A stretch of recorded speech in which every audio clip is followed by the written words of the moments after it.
ये एक ऐसी चीज है, आपके पास अगर आपने इतना सारा पैसा कमा लिया, लाइफ में कोई चैलेंज नहीं है, तो आप उस पैसे को कभी एंजॉय नहीं कर पाओगे। बड़ी इंटरेस्टिंग सी चीज है, जापान में एक फिश होती है, जापान के साथ मेरा काफी इंटरेक्शन रहता है, तो बहुत सारी बातें करते रहते हैं हम लोग, पता चलता रहता है कि भाई क्या है। तो मुझे एक बड़ी इंटरेस्टिंग स्टोरी सुनने को मिली। वहां पे एक फुगू करके एक फिश होती है, बहुत मोटी सी बंदी सी फिश होती है, फुगू। और वो फुगू फिश की जो लीवर है, उस लीवर के अंदर इतना जहर होता है जो पोटेशियम साइनाइड का 10 गुना लेथल है। पोटेशियम साइनाइड से भी 10 गुना खतरनाक है। लेकिन वो फुगू फिश को खाने के लिए एक एवरेज जापानी अपनी पूरी जिंदगी कुर्बान करने को तैयार रहता है। मतलब उसका ये है कि अगर वो उसका जो लीवर है, अगर जो कुक है वो अगर उसको लीवर को ढंग से निकाल के नहीं करता है तो वो जहर खाने वाले को 1 सेकंड के अंदर खत्म कर सकता है। लेकिन फिर भी वो लोग, जापानी लोग, वो फुगू फिश को खाने के लिए पागल रहते हैं। एक एक डिश, कैन यू बिलीव, $15,000 का एक डिश, $15,000, 9 लाख रुपीज का एक सिंपल सा डिश, और उसमें फुगू के छोटे छोटे से स्लाइसेस रहते हैं, पतले पतले। वो प्लेट खाने के लिए आदमी पूरी जिंदगी मेहनत करता है, और एक फुगू फिश का प्लेट खाने के लिए पूरी जिंदगी न्योछावर कर देता है। पता नहीं क्या है उसमें ऐसा। मैंने पूछा यार क्या रीजन है। बोलते साहब हम यहाँ आए हैं, जिंदगी हमारी है, उसका क्या मीनिंग क्या है?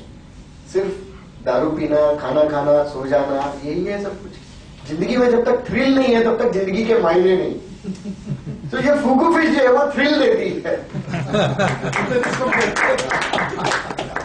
ही नोज कि मैं अगर गलती से मेरा कुक ने गलती कर दिया तो मैं मर जाऊंगा, बट वो थ्रिल ही उसका टेस्ट डेवलप करता है। वो उसमें इतना मजा आता है उसको कि वो अपनी पूरी सैलरी उसके ऊपर खर्च कर देते हैं। सो ये जो थ्रिल है, वो थ्रिल आपको काफी एंजॉयमेंट देता है। तो सिर्फ पैसा कमाना ही एंटरप्रेन्योरशिप का एम नहीं है, तो थ्रिल भी होना चाहिए। Of course you have to mitigate the risk. Fourth commandment is that create opportunities before somebody else realize। हम लोग सोच के बैठेंगे कि मार्केट में देखते क्या चीज अच्छी चल रही है, जब वो चलेगी तो हम भी शुरू करेंगे, पीछे रह जाएंगे। अभी पीछे 1 महीने पहले की बात है ना, स्नैपडील और ये अपना Flipkart. See people were not even thinking in their imagination की एक ई कॉमर्स कंपनी इंडिया में शुरू होके with in 2 years 3 years 6,000 crore का बिजनेस करेगी और 6,000 करोड़ पैसा लेके आएगी। आज सारे लोग इसके पीछे भाग रहे हैं, but they will not be able to replicate that success. So create opportunity, don't wait for and cashing opportunity created by others. This is I'll just tell you a real life story। हमारे पहचान में थे, पंजाब, हमारा I am from UP, तो पंजाब में partition हुआ था, तो कुछ लोग पंजाब से आए थे दिल्ली में। तो देयर वाज अ फैमिली जिनका बहुत बड़ा बिजनेस था पंजाब में, वो खत्म हो गया। अब इधर आए इंडिया में तो उनके पास कुछ नहीं था। तो उसने कहा क्या करें, कैसे करें। उसके पास 100 रुपया था, तो 100 रुपया लेके एक अनाज का व्यापारी के पास गया, ग्रेन मर्चेंट। उससे जाके उसने चावल की एक बोरी खरीदी। उन दिनों 50 पैसे किलो या 50 पैसे का कुछ होता था, तो उसने वो चावल की बोरी खरीदी। एंड ही दिस जो शॉप वाला है वो ये था stockist, wholesaler. And the other this person what he did, उसके दुकान के सामने उसने छोटा सा अपना एक बिछाया और उसके ऊपर वो बेचना शुरू कर दिया। तो जो रेट से उसने चावल खरीदा था वही रेट से वो उसको रिटेल में बेच रहा है। और ऐसा किया उसने, 1 दिन किया, 2 दिन किया, तीसरे दिन वो जो स्टॉकिस्ट था उसने पूछा यार तुम 100 रुपए में मेरे से लेके जाते हो, 100 रुपए में बेच देते हो, तो तुम्हारा क्या फायदा है, क्यों करते हो इतनी मेहनत, पूरा दिन बिजनेस ये करते हो, खाना भी नहीं खाते हो, तो फायदा क्या है तुम्हारा। तो बोलता था अभी नहीं, मैं आपको 1 महीने के बाद बताऊंगा। डू यू नो दैट 1 महीने के अंदर अंदर ये जो स्टॉकिस्ट था उसकी दुकान बंद हो गई और उसने उसके बगल में एक बड़ी दुकान खरीद ली। अब आप सोच कर यार 100 रुपए में लेके जाता, 100 रुपए में बेचता ना, पैसा कहां से आया उसके पास। तो वो जो बोरी, जिस बोरी में वो चावल खरीदता था, वो चावल उसने रिटेल में बेच दिया। अब ये स्टॉकिस्ट तो क्या करता, पूरी बोरी के साथ चावल बेचता, तो बोरी भी उसके साथ में चली गई। बट ये रिटेल में चावल बेचता, तो लोग चावल लूज में लेके जाते हैं, बोरी उसके पास रह जाती है और बोरी को 5 रुपए में आगे बेच देता है। तो हर एक बोरी के पीछे 5 रुपये कमाता था। करते करते करते उसने इतना इनकम बढ़ा लिया अपना कि ये दुकान बंद हो गई और उसने वो दुकान, नई दुकान खरीद ली। So he created opportunity by just small way of thinking, nothing else. So create opportunity. I am sure there are ample of opportunity available in this world. ऐसा कुछ नहीं है कि आज तो इतना डेवलप हो गया है टेक्नोलॉजी, इंटरनेट इतना डेवलप है, बहुत कुछ आप कर सकते हो। ये 4 कमांडमेंट है। इसके बाद जो सबसे जो मैंने पहले बोला था ना कि आपको स्टेप बाय स्टेप करना है। Break your big targets into small milestones. इसका मतलब जब हमारे पास एक बिल गेट बनने का सपना है, तो हम वो सपने को पाने में इतनी मेहनत करते हैं, नेक्स्ट स्लाइड, कि पूरा जिंदगी उस सपने को पूरा करने में ही जुट जाते हैं। और बाद में जब वो सपना हमारा पूरा होता है तो हम इस सिचुएशन में नहीं होते कि उसको एंजॉय कर सके। Now see, you have a target and you have a very high stairs.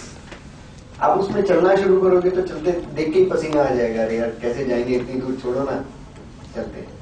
But if you break your targets into small milestone, then you will be happy to achieve that milestone.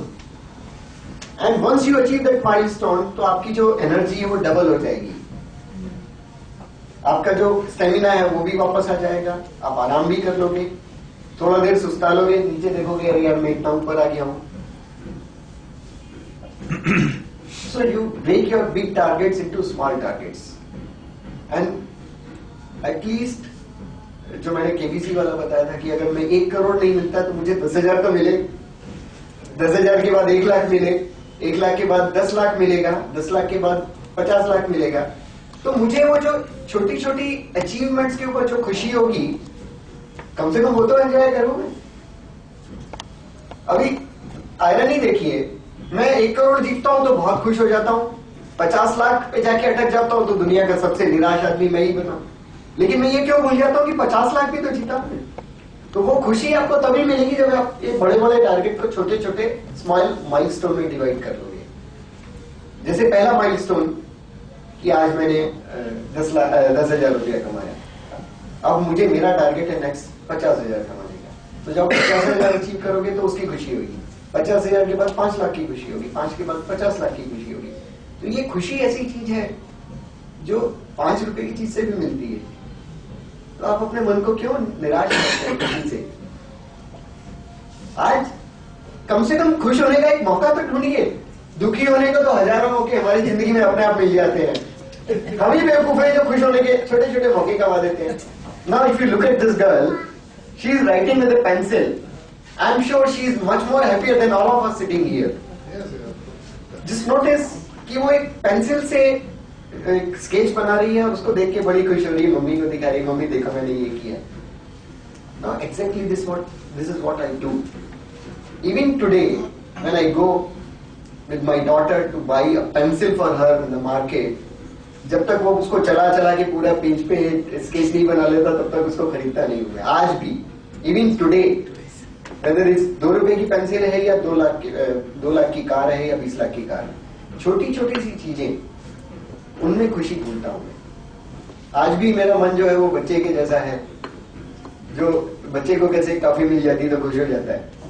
And I am so happy that I have been able to maintain that even today. So just look for small happiness in your life, big target will always follow. So ये जो मैंने आपको बताया है ये मेरी जिंदगी का सच है, और वही सच को यूज करके मैं आज यहां तक पहुंचा हूं, और आगे भी जो मैं जा रहा हूं उसी रास्ते पे जा रहा हूं। बहुत सारी इंपॉर्टेंट चीजें हैं। रिस्क लो, लेकिन इतना ज्यादा नहीं कि आपकी जिंदगी पर भारी पड़ जाए। सोचो, इतना बड़ा सोचो, लेकिन उसको छोटे छोटे टारगेट्स में डिवाइड कर लो, कोलैबोरेट करो। ये छोटे छोटे प्रिंसिपल ऐसे हैं जो आपको सक्सेस की तरफ लेके जाएंगे। ये मैं आप सब लोगों से गुजारिश करूंगा कि आप इन छोटी छोटी चीजों में भी आप ध्यान दीजिए। आपको लगेगा कि बहुत कुछ बड़ा करने की आप में हिम्मत आएगी। इसके बाद जैसे आपने बोला कि लाइफ का जो सफर था, आई एम श्योर कि मैंने अपनी लाइफ का बहुत कुछ सफर तो आपको शेयर कर ही लिया है। बहुत कुछ ऐसा है जो बाकी है, कुछ चीजें ऐसी हैं जो मेरे दोस्त लोग बहुत जानते हैं। Okay, I tell you, I started somewhere in 96. 96 में मैंने जॉब छोड़ा था। मैन्युफैक्चरिंग जो हमने शुरू किया वो 2003 में शुरू की है। सो लिटरली अपना जो फैक्ट्री था, हम पहले किराए की शेड में सब कॉन्ट्रैक्ट पे काम करवाते थे। तो पहला जॉब जो था, मैं अपना अगर शुरू से बचपन से बताता हूँ तो मैंने आपको सबसे पहला मेरा जो बचपन का एक्सपीरियंस है वो बताया था कि 3 साल की उम्र से मैं आसमान में उड़ने के सपने देखता था, लेकिन वो सपने पूरा करने के लिए पीछे तो कुछ था नहीं। तो 15 साल की उम्र में घर से बाहर निकला, रुड़की इंजीनियरिंग कॉलेज में गया, वहां मैंने इंजीनियरिंग की, मैकेनिकल इंजीनियरिंग की। अब मैं आपको अगर अपनी हकीकत बताऊं तो मुझे मेरी जेब में इतने पैसे नहीं होते थे कि मैं फीस भी भर सकूं। तो दिन में जो क्लासेस में पढ़ता था, शाम को उसी क्लासेस का ट्यूशन लेता था मैं। ड्राइंग्स मेरी बहुत अच्छी थी तो इंजीनियरिंग ड्राइंग का ट्यूशन लेता था, पूरा दिन पढ़ता था और शाम को अपने फेलो स्टूडेंट को पढ़ाता था। तो इससे थोड़ा 10, 15, 20 रुपया मुझे मिलता था, एंड आई यूज्ड टू पे फॉर माई फूड। तो कितने दिन तो ऐसे थे जब मुझे बिना फूड के रहना पड़ता था। एक टाइम का, यहाँ तक कि आप देखो तो कि मंगलवार का फास्ट रखता था मैं मेरे लिए, और शनिवार का फास्ट रखता था। इसलिए नहीं कि मैं धार्मिक था, वो आज भी धार्मिक तो मैं बचपन से नहीं था, मानता हूँ धर्म में, लेकिन बहुत ज्यादा धार्मिक नहीं हूँ। फास्ट इसलिए रखता था कि कम से कम 2 टाइम का खाना तो बचेगा। तो ये सिचुएशन से मैं आगे बढ़ा हूँ। एक बार बड़ा इंटरेस्टिंग सा किस्सा है जो I don't know whether how relevant it is to you. It has nothing to do with business, but that shows my determination, which is very important. I would like to tell you that कि determination से business का relation है, लेकिन ये incident का नहीं। आप लोगों को मालूम है दिवाली पे छुट्टियां होती हैं, बहुत 10-12 दिन की छुट्टी होती हैं और हॉस्टल बंद हो जाते हैं। हॉस्टल का मेस जो होता है बहुत कम प्राइस में होता है। उन दिनों 50 पैसे का एक टाइम का फूड था। अब 10 दिन अगर हॉस्टल बंद है तो 10 दिन मुझे बाहर खाना पड़ेगा, और बाहर खाना पड़ेगा तो बाहर खाना जो है 2-3 रुपए का होता है। तो मेरे पास तो 20-25 रुपया भी नहीं है, तो मैं कैसे खाऊंगा? तो क्या करेंगे? घर आने के लिए बस का किराया जो होता है वो भी 20 रुपया होता है, वो भी मेरे पास नहीं है। तो क्या करेंगे?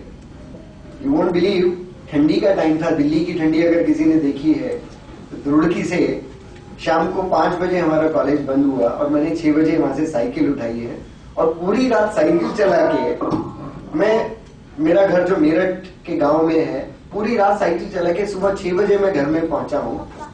And my mother saw me कि तुम आए हो साइकिल पे, कैसे आए हो, तुमको कैसे इतनी हिम्मत आ गई कि इतनी ठंडी में साइकिल चला के तुम आए हो, क्या रीजन था?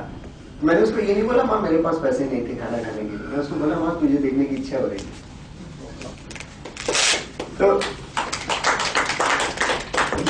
ये चीजें जो मैं बताना चाह रहा हूँ वो इसलिए कि आज मैं जो कुछ भी हूँ वो डिटर्मिनेशन और इस विल पावर के बेसिस पे हूँ। और ये कहां से आई है मेरे अंदर इतनी विल पावर, उसके भी बहुत सारे रीजन हैं। आपको अगर याद हो तो 4-5 साल पहले सुंदरलाल बहुगुणा जी आए थे हमारी फैक्ट्री का इनॉग्रेशन करने के लिए। अब अगर मैं चाहता तो दुनिया के किसी भी बड़े से बड़े आदमी को इनॉग्रेशन करने के लिए बुला सकता था। चीफ मिनिस्टर है, कोई फिल्म स्टार है, कुछ है, बट नहीं बुलाया मैंने, बहुगुणा जी को ही बुलाया, क्योंकि उस आदमी से मुझे ये डिटर्मिनेशन की प्रेरणा मिली। जब मैं बहुत छोटा था तो उनके बारे में पढ़ता था, चिपको आंदोलन आपने सुना होगा। जब कोई पेड़ काटने जाता तो सब लोग उसके चिपक जाते हैं और काटने नहीं देते। उस चिपको आंदोलन की वजह से आज हम लोग खुली हवा में सांस ले सकते हैं। अदरवाइज कुछ जमाना था कि पेड़ अंधाधुंध काटे जा रहे थे और आज 30-40 साल के बाद एक भी पेड़ नहीं बचता दुनिया में। उस आदमी ने सिंगल हैंडेडली पर्यावरण के लिए काम किया और उसकी वजह से गवर्नमेंट को रूल्स रेगुलेशन बनाने पड़े कि कोई पेड़ नहीं काट सकता है। तो मेरे मन में यह प्रण लिया था कि जब ये आदमी अकेला पूरी दुनिया को दिखा सकता है, तो क्या मैं उससे प्रेरणा लेके कुछ नहीं कर सकता? ये मैंने प्रण लिया था और मन में लिया था कि जिस दिन मैं फैक्ट्री चालू करूंगा तो उस दिन इस आदमी को बुलाऊंगा इनॉग्रेशन करने के लिए। वो मन में प्रण लिया। Now see this difficulty. Now Sundarlal Bahuguna, जब मैं उनको मैंने रिक्वेस्ट भेजी कि सर मैं आपको इनॉग्रेशन करने के लिए बुलाना चाहता हूँ, उनका पहला सेंटेंस ये था, मैंने पूरी जिंदगी फैक्ट्री बंद करवाई है और तुम मुझसे फैक्ट्री खुलवाना चाह रहे हो। How can you dare, how can you think about this कि मैं पूरी जिंदगी फैक्ट्री बंद करवाने में लगा रहा हूं और तुम मुझसे अपनी फैक्ट्री का इनॉग्रेशन करवाना चाहते हो? पागल हो गए हो क्या?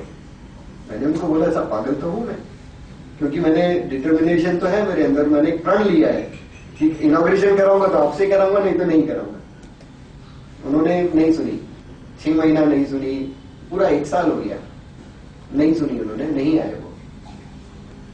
मैंने भी मन में ठान रखा था कि फैक्ट्री 2005 में बनी थी, लेकिन 2007 तक वेट किया मैं कहा नहीं कराऊंगा जब तक वो नहीं आएंगे तब तक। ये मेरी आवाज आ रही है आप तक? माइक रखूं कि नहीं? तो 1 साल मैंने वेट किया, उसके बाद मैंने उनको लेटर लिखने शुरू किए हिंदी में। वो हिंदी बड़ी अच्छी समझते हैं और मैंने अपनी हैंड राइटिंग में लेटर लिखना शुरू किया उनको, और एक एक लेटर में मैं अपना बताता था कि मैं क्या प्रोडक्ट बना रहा हूँ। मैं ऐसे प्रोडक्ट बना रहा हूँ जिससे पर्यावरण को फायदा होता है, और हर लेटर में मैं हर एक प्रोडक्ट के बारे में उनको डिटेल भेजता था।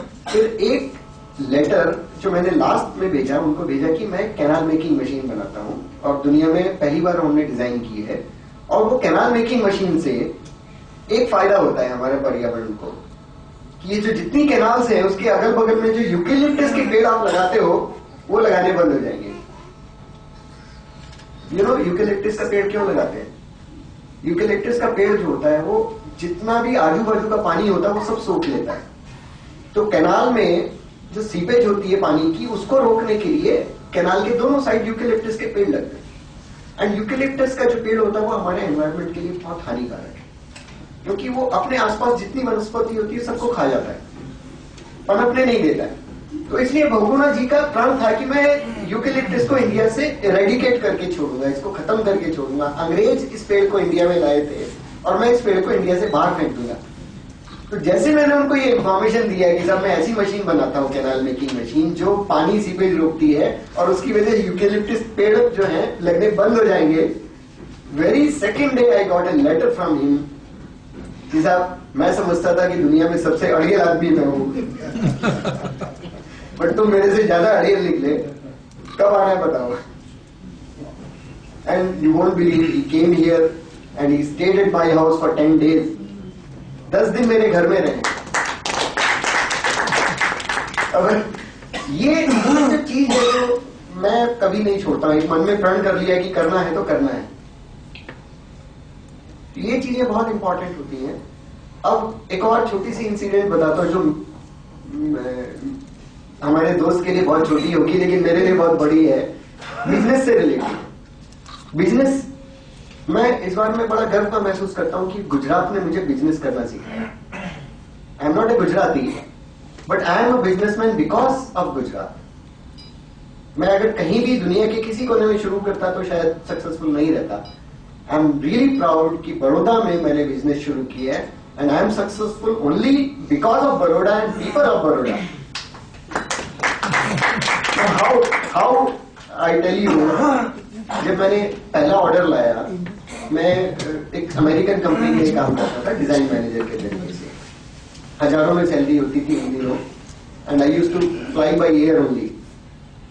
हर जगह बहुत विलेज भी घूमता था, 5 स्टार होटल्स में रहता था, फर्स्ट क्लास जिंदगी थी। जॉब छोड़ा तो मेरे पास घर का किराया देने के लिए पैसे नहीं होते थे। मेरी गाड़ी जो एक सेकेंड हैंड कार मैंने खरीदी थी, उसमें अगर कोई ब्रेकडाउन होता तो उसको रिपेयर कराने के लिए पैसे नहीं होते थे मेरे पास। उस कंडीशन में मैंने पहला 20,000 रुपए का ऑर्डर लिया जनरल मोटर्स से, और वो 20,000 रुपए का ऑर्डर लिया तो है लेकिन मेरे पास उसका मटेरियल खरीदने के लिए भी पैसे नहीं है।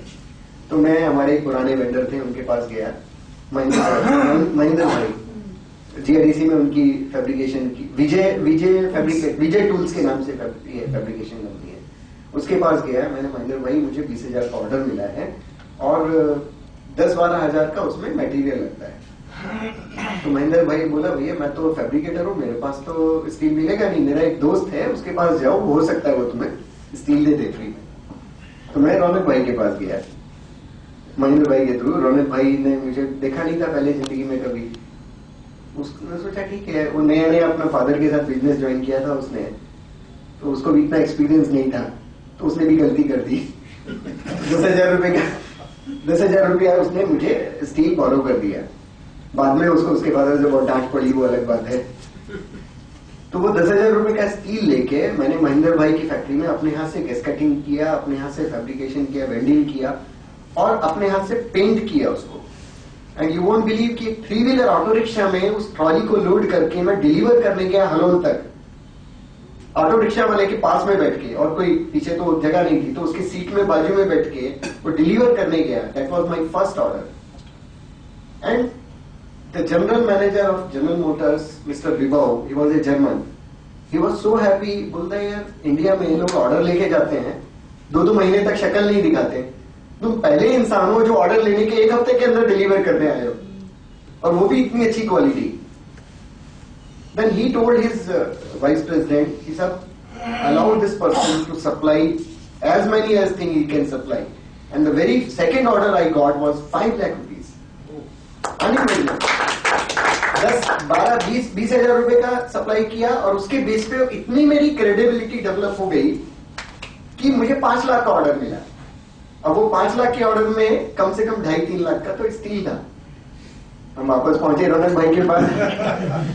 एक गलती तो एक बार कर दी है, दूसरी बार भी करेगा। तो इस बार रौनक भाई ने बोल दिया भैया अब तो पापा से मुझे बहुत डांट पड़ चुकी है, मेरी हिम्मत नहीं है, तो मैं तो नहीं कर सकता। मैं गया, फादर भी उन दोनों साथ में बैठते थे, तो मैं जाके गिड़गिड़ाया, मैंने कहा साहब नौकरी छोड़ी है, कोई मेरे पास खाने का ठिकाना नहीं है, जेब में पैसे नहीं है, आप अगर ये नहीं करोगे तो मैं तो मर जाऊंगा। तो नहीं, रौनक भाई का दिल थोड़ा सॉफ्ट था, उन्होंने जाके अपने फादर को बोला कि साहब देख लो ना थोड़ा सा, मुझे लगता है कि आदमी काम का है, थोड़ा सा भरोसे वाला है, चलेगा। तो फादर ने कुछ सलाह दी होगी, तो आके रौनक भाई मेरे को बोलता अच्छा एक काम करो, आपको 2.5 लाख का स्टील लगता है ना, एक डील करते हैं, आधा रिस्क तुम उठाओ आधा मैं उठाता हूँ।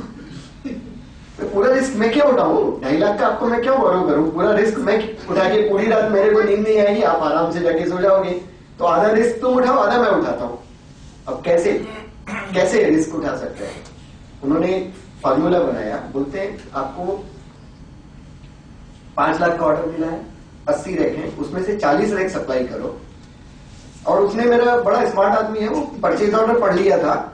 परचेज ऑर्डर में लिखा हुआ था कि जब तक पूरी डिलीवरी नहीं होगी तब तक ऑर्डर कंप्लीट नहीं माना जाएगा, आपको पैसा मिल जाएगा, लेकिन अगर आपका डिलीवरी बीच में रुका तो आपका पहला पैसा रिकवर कर लेंगे हम आपसे। जनरल मोटर्स का बहुत स्ट्रिक्ट है। तो वो बड़ा स्मार्ट आदमी है, उसने वो परचेज ऑर्डर पढ़ लिया, उसके बाद बोलता है आधा रिस्क तुम ले लो आधा मैं लेता हूं। तो 1.25 लाख रुपए का मटेरियल तुम लेके जाओ, रैक बनाओ, सप्लाई करो, वहां से पेमेंट लेके आओ, मुझे पेमेंट दो, बाद में दूसरा स्टील लूंगा तुमको। And I was looking at him कि सब, he is such a young man, he was I think 19 साल का था उस टाइम में, 19-20 साल का। मैंने कहा यार ये आदमी में बड़ी हिम्मत है और टैक्टिक्स भी बहुत है, तो मैंने वो चैलेंज कबूल कर लिया। इसका फंडा ये था कि साहब ये सप्लाई अगर इसने पूरी नहीं करी तो इसका पूरा पैसा डूब जाएगा और मेरा तो आधा ही डूबेगा, तो रिस्क इसका ज्यादा बड़ा है। उसने दिया, मुझे स्टील दिया, मैं गया उसको फैब्रिकेट किया, सप्लाई किया, वहां से पैसा उठाया, वो पैसा इसको दिया, उसके बाद उसने मुझे दूसरा स्टील दिया, मैंने बाकी ऑर्डर कंप्लीट किया, and that's how the ball started rolling. So that was beginning of my business career, and I am really indebted to this gentleman sitting here. आज जो कुछ भी है, इतनी बड़ी बात उस जमाने में 2.5 लाख रुपए का रिस्क लेना कोई छोटी बात नहीं थी। आज तो कम से कम भी तो 10-15 करोड़ का स्टील खरीदते हैं हम। And my clear instruction to my people, purchase department, sir बाहर से दूध लेते हो मटेरियल और रौनक भाई से लेते हो, अगर 1% 2% ज्यादा भी आता है तो उधर से लेना, दूसरी जगह मत जाना। Because see, you can never imagine कि how strong is that support which gives you confidence कि साहब अगर मैं डूबूंगा तो मुझे पकड़ने वाला कोई है. Now another thing, ये तो उस जमाने की बात हुई. अब जब ये KYB का जो डील हो रहा था, there was a long delay from KYB. डेढ़ साल हो गया था खींचते खींचते, almost 2 साल हो गया और हमारा आउटस्टैंडिंग बढ़ता जा रहा था बहुत. It reached to 6-7 crore sometimes. रौनक भाई का दिल जो है हार्ट बीट बढ़ने लगी. सब क्या होगा आज के जमाने में जो सारी कंपनी डूब रही है, अगर गवर्नमेंट डूब गया तो मेरा 7 करोड़ तो गया पानी में. So that is the thing which definitely एक कोई भी आदमी अगर रौनक के जैसा अगर होगा तो 7 करोड़ का रिस्क लेना आज के जमाने में कोई छोटी बात नहीं है. But somehow he had that confidence in me and I had that rapport with him. I told him, Raunak कुछ भी होगा मैं कंपनी बेच दूंगा लेकिन तेरे 1 पैसे का आंच नहीं आने दूंगा. जो भी मेरी एसेट है एटलीस्ट 7 करोड़ से तो ज्यादा ही है. वर्ष का वर्ष क्या होगा, पूरी कंपनी बेच दूंगा या तेरा 1 पैसा डूबने नहीं दूंगा. That was the confidence I give to him. But it's only words. कीमत, बात की कीमत पे क्या होती है, रिस्क तो 6 करोड़ का उसका.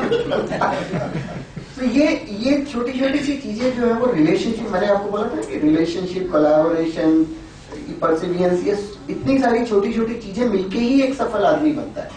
मैं अगर आज सोचूं कि सब कुछ मैंने किया है, then that will not be right. हमारी सफलता में ऐसे कितने रौनक का कंट्रीब्यूशन है, कितने सारे रौनक का कंट्रीब्यूशन है. मैं वो हमारे नवकार परिवेर वाले यहाँ बैठे हैं. आई स्टिल रिमेम्बर कि वो first laptop I got from you and you came to my house also. उस जमाने में 70-80,000 का लैपटॉप खरीदना बहुत बड़ी बात होती थी. मेरा एक फ्रेंड ने मुझे बोला कि ये तुम पागल हो, 70,000 का, सॉरी 70 नहीं, 1,28,000 का था वो टाइम में, 1 लाख प्लस था.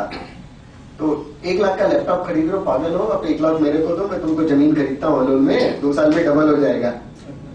दैट वॉज द रेट्स उन दिनों. तो मैं उसको बोला कि यार देखो, तुम जमीन में 1 का 2 लाख करोगे, बट ये लैपटॉप से मैं अपनी किस्मत बनाऊंगा. ये लैपटॉप से मेरी किस्मत बनेगी, उस किस्मत से मैं जमीन खरीदूंगा. तो लैपटॉप तो मेरे पास ही रहेगा, जमीन भी मेरे पास रहेगी, किस्मत भी मेरे पास रहेगी. अब मैं सिर्फ जमीन खरीदता हूं तो मेरी किस्मत भी नहीं बनेगी, बिजनेस भी नहीं बनेगा, सिर्फ जमीन बनेगी. तो मैं इतना बेवकूफ नहीं हूं कि 3 चीजें छोड़ के एक चीज को चूज करूं. And you will not believe, with that laptop, I worked hard, and not only worked hard, I worked with a plan.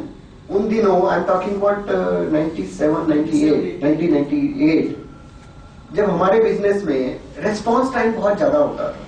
हमारे जो कॉम्पिटिटर्स थे, कस्टमर का रिक्वायरमेंट आया, उसके बाद वो अपने ऑफिस को भेजेंगे, ऑफिस से वर्कआउट होके आएगा, फिर वो कोटेशन भेजेंगे, फिर नेगोशिएशन होगा और उसके बाद ऑर्डर फाइनल होगा. मैं क्या करता था, पूरा सिस्टम मैंने लैपटॉप में लोड किया था, कॉस्टिंग वॉस्टिंग सब डिजाइनिंग लैपटॉप में था.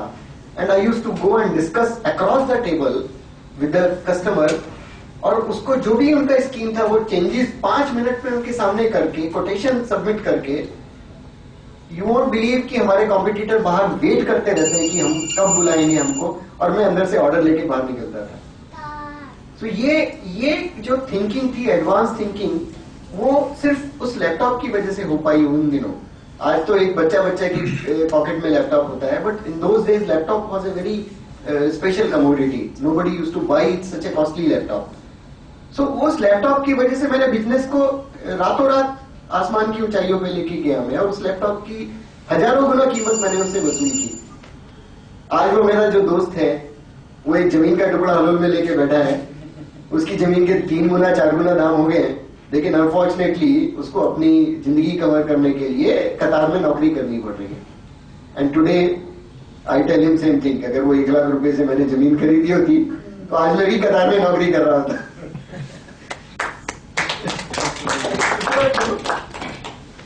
बस वही भाई, मैंने आपके ऊपर भरोसा क्यों किया. ये डेयरिंग था, सब कुछ था, बट वो क्वालिटी थी उनमें. आज के entrepreneur is next to impossible. It's commitment. हमारे बीच में भी इतना कमिटमेंट नहीं है. उनके पास सही में पेट्रोल भराने के पैसे नहीं थे. बट मुझे रात को नींद नहीं आती थी, पैसा बाकी है, लेकिन उस जमाने में पेजर था, राइट? पेजर था, उनको मैसेज ड्रॉप करता था, कहीं भी से एसटी से फोन करते, हाँ रोहित क्या है। सी आज के दिन में वही स्टेज है। हम कोई भी स्टेज पर पहुंच जाता है, फिर कमिटमेंट छूट जाती है, वो है ठीक है। बात आता है छोटी छोटी चीज में उन्होंने मल्टीप्लाई की है, ये इतने ऐसे नहीं हुए हैं 15 साल में इतना कमी। छोटी छोटी चीज, कमिटमेंट इज अनबिलीवेबल। आज आप कितने भी एंटरप्रेन्योर देखो, कमिटमेंट, छोटा आदमी छूट गया, ये छूट गया, ये छूट गया। आज के दिन में 4 दिन पहले, हम अभी तो इतने क्लोज फ्रेंड है लेकिन कॉम्प्लीमेंट नहीं मिलते हैं, प्रोफेशनली बात भी नहीं करते हैं। 4 दिन पहले हाय हेलो करने के लिए मैं बैठा, उनके गया रिसेप्शन को, बोला कि सर है तो 5 मिनट मिलना है। तो बिजी था, बोर्ड मीटिंग था जापानीज के साथ, तो मुझे कुछ अर्जेंट नहीं है। आई वेंट टू ऑफिस, उनके वाइस प्रेसिडेंट के साथ मेरा मीटिंग था। शाम को फोन आ गया उनका कि तुम आए थे तो कुछ काम था। इट्स नॉट, और वही 96 में था, वही आज के दिन है, मेरे साथ नहीं, किसी के साथ में।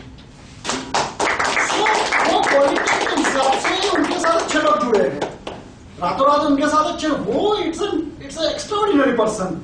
ये छोटी छोटी चीज उन्होंने मल्टीप्लाई की है, छोटी छोटी चीज। आज कमिटमेंट पैसा नहीं है, फिर भी मेरा फोन उठाते थे उस जमाने में।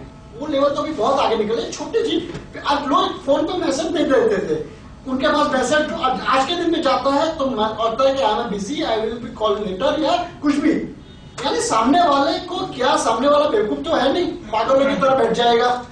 हमारा भी किसी में नहीं है क्वालिटी, हम ऐसे ही छोड़ जाते हैं पीछे।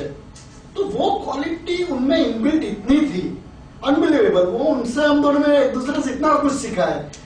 तो वो लेवल पे बाकी आज छोटे आदमी या कोई भी आदमी को कौन देगा? नहीं, पुशअप पुट करने के लिए वो एक कमिटमेंट, उन्होंने गजब की कमिटमेंट थी। वो थ्रू आउट ईयर अभी तक है। It's unbelievable. नहीं, वो तो मैं भी मानता हूँ। आज मैंने वो फील भी कर लिया सर के लिए। मैंने आज उनके साथ कम्युनिकेट किया, मैसेज किया, सर ऐसा सेशन है उसके लिए ऑलरेडी बात हो चुका था, पर मैंने एज ए फॉर्मेलिटी आपसे मैसेज किया और मैं बात करना चाहता हूँ। 15 मिनट का सामने से फोन आ गया। Success is only in commitment, वो एक बहुत बड़ी चीज है। मैंने आपको कुछ दिन पहले बताया था कि हमारी जो ग्रोथ है, हमारा जो सक्सेस या अचीवमेंट है, हम उसको किससे कंपेयर करते हैं। अगर हम अपना धरातल छोड़ देंगे तो हमारा नेगेटिव जो डिफरेंस है वो 0 हो जाएगा। तो मुझे गर्व है कि मैं उस धरातल से, जमीन से जुड़ा हूं, तभी मेरी प्रगति को मैं मेजर कर पाता हूं। आज मैं आसमान की ऊंचाइयों पे पहुंच जाऊंगा, लेकिन मेरा जो प्रगति नापी जाएगी वो जमीन से नापी जाएगी। तो वो जमीन में पकड़ के रखा हुआ मैंने, वो अगर मैं जमीन छोड़ दूंगा तो फिर कुछ नहीं मेरे हाथ में। ये जैसे बोला ना कि छोटे आदमी या बड़े आदमी, आदमी कोई छोटा नहीं होता। See now, if you see, I am wearing the same shirt as my peon is wearing. हमारे फैक्ट्री में आप आओगे तो वो पियोन के ऊपर यही शर्ट ही है। Now, how many companies have that culture? You have that culture. Excellent. क्या आपकी कंपनी का नाम है? Aviation Tech Tools. Sorry? Aviation Tech Tools. Very nice. Aviation Tech Tools. We are a distributor of Mitsubishi Carbide cutting tools. Mitsubishi Carbide cutting tools. Very nice. So ये culture जो है आपको, आप देखिए, ग्रोथ की तरफ लेके जाएगा। क्यों? उसका रीजन ये होता है कि आपकी कंपनी का हर एक मेंबर जो है वो अपने आप को फैमिली मेंबर मानता है, और ये फैमिली ही आपको आगे बढ़ाएगी। आप अगर सोचते हैं कि मैं इस कंपनी को आगे लेके जाता हूं तो नहीं। तो ये एक समानता की जो भावना है, अप्रोच, मेरे केबिन में कोई भी कभी भी आ सकता है, वो एक बहुत बड़ी चीज है। दूसरा चीज, जैसे उन्होंने बोला ना कि जब हमारे पास पैसे नहीं होते थे तो जनरली ऐसी कंडीशन में लोग क्या होते हैं, आज सर वो आवाज नहीं आ रही, फोन नहीं आ रहा। अरे यार, आवाज नहीं आ रही बट नंबर तो आ रहा है ना। आवाज नहीं आ रही बट नंबर तो है ना मोबाइल में। तो लोग समझते हैं कि सामने वाला बेवकूफ है। तो आप किसी को कितनी बार मूर्ख बना सकते हो, लेकिन अगर आप उसका फोन नहीं उठाओगे तो उसके मन में क्या जाएगा कि आदमी कॉन्फिडेंस के लायक नहीं है। The moment I used to get a call from him, I used to call him back, वो पेजर के जमाने में, तो उसको एक मन में ये रहता कि आदमी भले कैसा भी है, इसके पास पैसा नहीं है लेकिन ये भागेगा नहीं। So this is something which you have to create, and I am so proud that yes I have created that confidence in the market कि हम लोग इतना मुसीबत में थे, फिर भी लोगों ने हमारे ऊपर भरोसा रखा और हमें आगे बढ़ाया। आज जो कुछ भी है, आज इतनी बड़ी कंपनी का सहयोग मिला मुझे, इक्विटी। उससे पहले तो यू वोंट बिलीव कि 1 साल ऐसी हालत आ गई थी डिस्कशन में कि सर हमको लगता था कि बस हम गर्दन फंसी, अब निकल नहीं पाएगी, लेकिन हिम्मत नहीं मैंने छोड़ी। KYB की पूरी टेक्निकल टीम होती थी सामने, उनका जो ड्यू डिलीजेंस टीम है, लीगल टीम है, फाइनेंशियल टीम है, उसके आपको डेलॉयट है, KPMG है, PwC है, कैतान है, प्राइस एंड ऑर्डर, ये सबकी टीम जो है हमारे सामने बैठी रहती थी और 20-25 लोग होते थे और मैं और मेरा फाइनेंशियल एडवाइजर इस तरफ होता था। उन्होंने जो ऑफर दिया था हमें स्टेक सेल का, उस ऑफर से 5 गुना हमने उनसे लिया। हिम्मत नहीं हारी। लास्ट में जब वो बिल्कुल हार गए, उसके बाद उन्होंने बोला ठीक है, आपको जो कंडीशन रखनी है वो बताइए, हम देने के लिए तैयार हैं। तो ये हिम्मत मुझे कहां से आई? सिर्फ सराउंडिंग से। मैं अगर अकेला, मुझे पता चलता है कि यार मेरी कंपनी के ऊपर 10 करोड़ का पेंडिंग पेमेंट है and my supplier will pull out, तो मैं क्या करूंगा? लेकिन रौनक का मेरे पास बार बार फोन आता है, साहब आप आगे बढ़ो, हम आपके साथ हैं। वो जैसे नेता होता है ना कि तुम आगे बढ़ो, हम तुम्हारे साथ हैं। रौनक यूज्ड टू टेल मी कि साहब डोंट वरी, मैं देख लूंगा, आप चिंता मत करो, डटे रहो। And because of the support of this kind of people I could hold my house, कि मुझे जो चाहिए वो लेके छोड़ूंगा मैं। And ultimately this Japanese surrendered in the history, first time they surrendered to me.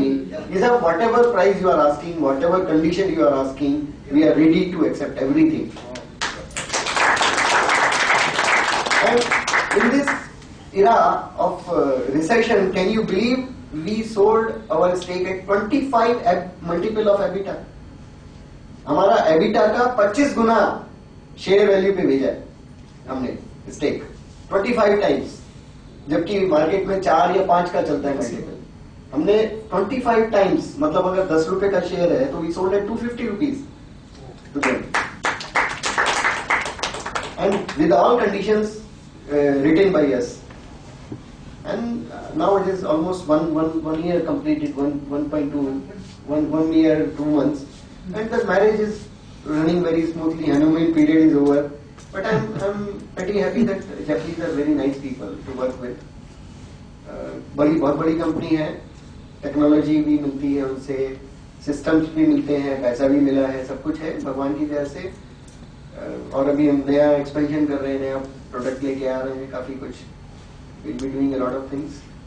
But again coming back to that it requires a lot of thinking. Nothing, it is not overnight कि आप 1 का 10 तो कर सकते हो, लेकिन 10 का 1000 करने के लिए आपको, तो इसलिए मैं सबको वही बोलता हूँ कि साहब एक एक करके स्टेप चलो आगे, 1 से 2, 2 से 3, 3 से 4 करो। जो 1 से 10 करता है वो आदमी फिर 10 से 1000 करने के लिए कुछ भी गलत करता है, वो नहीं होना चाहिए।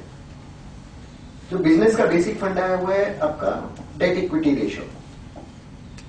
डेट इक्विटी रेशियो मतलब if it is more than 1 then you have to pull out. आपका डेट 1 रुपया है और इक्विटी 1 रुपया है, तब तक आप रिस्क ले सकते हो। जिस दिन ये डेट इक्विटी रेशियो 1 से ऊपर जाता है then you have to control. But there are some companies in Indian market who have debt equity ratio of 5, मतलब 1 रुपया अपना है और 5 बाहर का है। तो ये सिचुएशन हेल्दी नहीं है।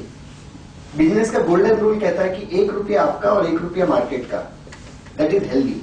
1:1 is healthy because risk is shared by 2 people, one by you and one by him, similarly as around it, and that is a very healthy situation. The moment it goes beyond 1:1, then you should pull out. And I am so happy that yes, we keep tab on that. Our debt equity ratio does not go beyond 1 at all. कितना भी हम बड़ा expansion करें, कितना भी करें, हमारा जो डेट इक्विटी रेशियो हम 1 से ज्यादा जाने नहीं देते। इसका मतलब ये है कि अगर मैंने बैंक से 20 करोड़ रुपया लोन लिया है तो 20 करोड़ हमारा इक्विटी इन्फ्यूजन होना चाहिए। अभी तो ठीक है, मिजोर बैंक का पैसा आ जाता है हमारा 5% के रेट में, सो इक्विटी बहुत इजीली मिल जाती है, बट उससे पहले ऐसा नहीं था। ओके फ्रेंड्स, तो इनकी एक बस लास्ट सिंप्लिसिटी की बात कर दूं, इज नेक्स्ट टू इम्पॉसिबल। सी इतनी बड़ी कंपनी हो गई, ये सब कुछ हो गया, लेकिन उन्होंने सिर्फ और सिर्फ कंपनी के बारे और कंपनी के लोगों के बारे में सुना है, येट स्टिल रेंट ऊपर रह रहे। उनका एक हमारा झगड़ा होता था कि आप बंगलो नहीं बनाते, ये नहीं बनाते, गाड़ी उनका प्रेसिडेंट उनसे अच्छी गाड़ी लेकर आता है। सी ये देखा है कंपनी में, आज के दिन में ठीक है, लेकिन 2 साल पहले भी तो उनका एक ही था एम कि मेरे एम्प्लॉय का जब तक घर नहीं हो जाएगा मैं तब तक नहीं बनूंगा। Can you here? अपने सराउंडिंग में कुछ सुना है ऐसा? नहीं सुना है। गाड़ी भी शायद मैंने कितनी बोला तभी अभी चेंज की कि नहीं ये सब कुछ होने के बाद करेंगे। सी तब तक रेंट पर रहे कि सब कुछ मेरा सब कुछ कंप्लीट हो गया। अभी भी आज हमारे घर पे बैठे थे तो बोला नहीं अभी एक्सपेंशन होने के बाद बोला क्या नहीं। असल में कुछ चीजें ऐसी होती हैं जो मजबूरी होती है, कुछ चीजें इच्छा से होती है। मैंने एक प्लान लिया था कि जब तक जो मैंने सपना देखा है वो पूरा नहीं हो जाएगा, कंपनी को इंटरनेशनल लेवल पे नहीं ले जाऊंगा, तब तक मैं अपने घर में शिफ्ट नहीं करूंगा, अपने घर में नहीं जाऊंगा। अब वो सपना भगवान की दया से पूरा हो गया है। लेकिन अभी तक मैं किराए के फ्लैट में रह रहा हूँ, और अगर आप मेरे घर में आओगे तो आपको शायद जो भी आता है वो विश्वास नहीं करता है कि साहब प्रेमराज साहब यहाँ रहते हैं। छोटा सा, अब तो खैर बड़ा है, फ्लैट तो बड़ा है, इससे पहले तो दो रूम का फ्लैट था। अभी 1 साल पहले मैंने बड़े फ्लैट में शिफ्ट किया है, but still it is a rented flat. Another important thing which I feel proud कि टचवुड हमारी कंपनी में जब से कंपनी बनी है आज तक सैलरी 7 तारीख का 8 नहीं होता है, 6 तारीख को सैलरी मिलती है। अगर 7 को संडे है तो सैलरी 6 तारीख को मिलती है, 8 तारीख को नहीं। ये गोल्डन रूल जो हमने कभी आज तक तोड़ा नहीं है, और मेरा मानना ऐसा कि जिस दिन मुझे लगेगा कि हम सैलरी देने की सिचुएशन में नहीं है उस दिन कंपनी को ताला लगा दूंगा।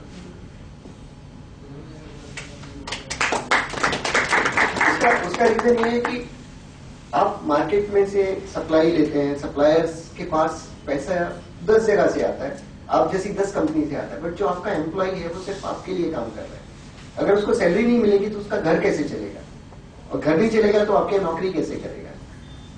तो ये जो चीजें हैं वो बहुत इंपॉर्टेंट है। Never delay the salaries even for a day. मेरे घर में चूल्हा बाद में चलता है, मेरे एम्प्लॉय के घर में जब तक किसी के घर में भूखा कोई सोएगा तो मेरे यहाँ कोई खाना नहीं खाता है। And the credit goes to my wife honestly, because ये जो घर है वो घर वाली का होता है, और मेरी घरवाली का पूरा सपोर्ट है मुझे। वो बोलती है कि आपकी खुशी है तो हम भी खुश हैं, आप नहीं खुश हैं तो हम भी इस घर को लेके क्या हम नाचेंगे। तो ये obviously I am so grateful to the God, I am grateful to the people that I have got so much of support from every corner. I am really lucky that I have been supported by so many people, and I cannot repay that amount in my life. सब लोगों से मुझे इतना सारा support मिला है, बहुत humbleness तो क्या है, सब ये बैकग्राउंड है हमारा। हम लोग मैंने बताया ना कि बचपन से जो हमारे माँ बाप हमें सिखाते हैं, संस्कार जो देते हैं, उन्हीं की वजह से आज हम यहाँ हैं। और यही सब चीजें आप लोगों से भी है कि अपना पास्ट, अपना जो ओरिजिन है वो कभी मत भूलिए। जिंदगी में कभी तकलीफ नहीं झेलनी पड़ेगी। आज भी हमारे मेम साहब हमारी बोलते हैं कि सड़क पे बैठ के 2 रोटी रूखी सूखी खा लेंगे, लेकिन चीटिंग नहीं करेंगे, गलत काम नहीं करेंगे। वो वही सब कुछ है, इसीलिए तो ऐसे ऐसे लोगों का भरोसा रहता है।